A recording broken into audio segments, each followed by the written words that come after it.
It's July 1945, and a Soviet soldier glances up at the ceiling, probably just out of habit, when his heart stops. There's a gas bomb hurtling toward him at breakneck speed. Before he can react, a deafening explosion rips through the air, unleashing millions of deadly smallpox virus particles. Within moments, the soldier's infected, gasping for air, his worst nightmare unfolding. As he collapses, a group of sinister Japanese officers, decked out in protective suits, stroll in casually, their boots echoing with every deliberate step.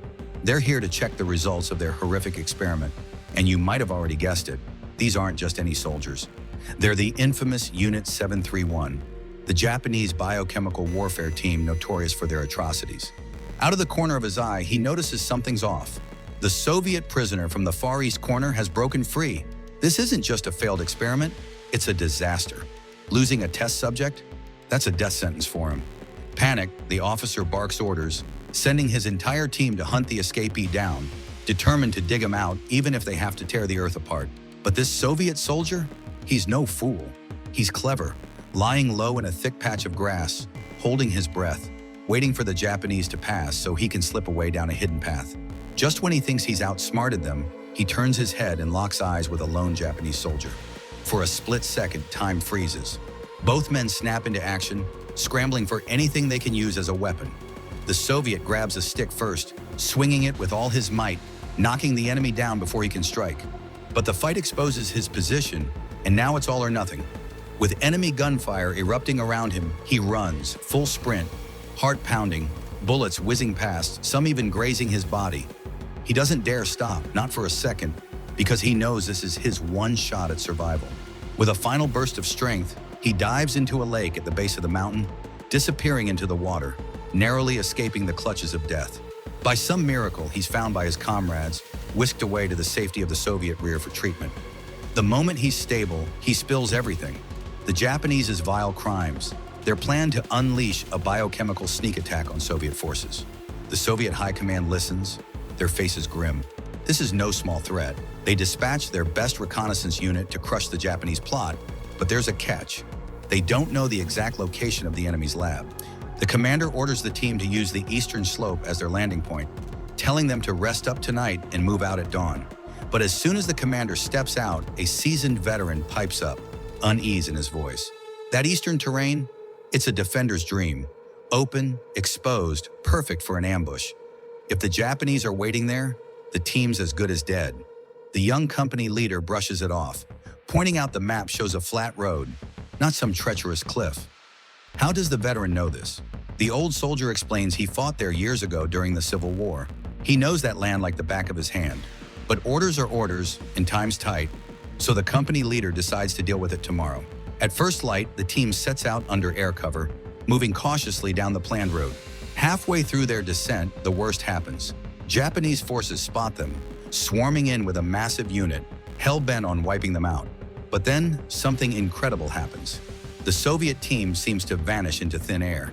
Just as the Japanese start to question what's going on, the Soviets spring up from every direction like wildfire, unleashing a relentless barrage. They fire until their submachine guns glow red hot, mowing down 2 entire Japanese squads. It's a stunning victory, with only 2 Soviet soldiers lightly wounded. How'd they pull it off?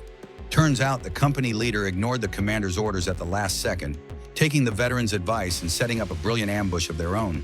But victory comes at a cost. The commander, furious at the disobedience, slaps the company leader with a formal reprimand. Then, in a move that reeks of spite, he splits the team in 2.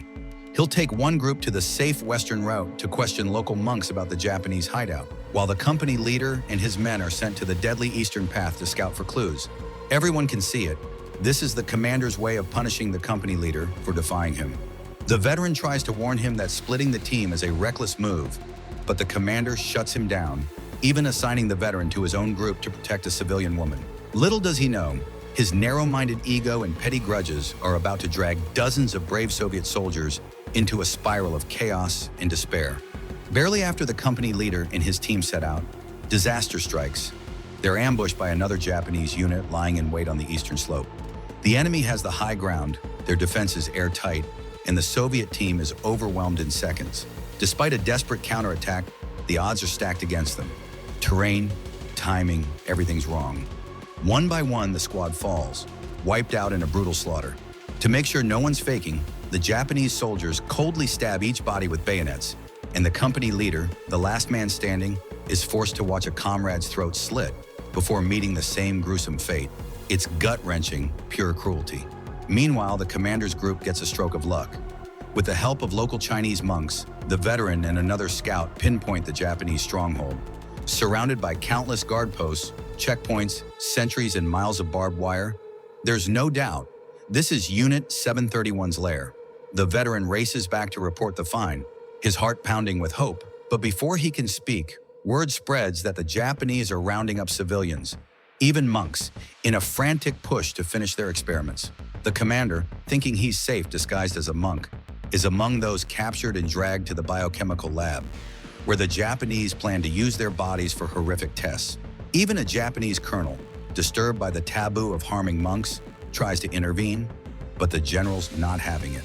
To weed out any fake monks, he stages a sickening spectacle, dissecting a captured Soviet soldier, still alive, without anesthesia, right in front of them. The soldier doesn't scream, not once, his silence a defiant stand until his last breath. The commander's heart shatters, guilt crashing over him.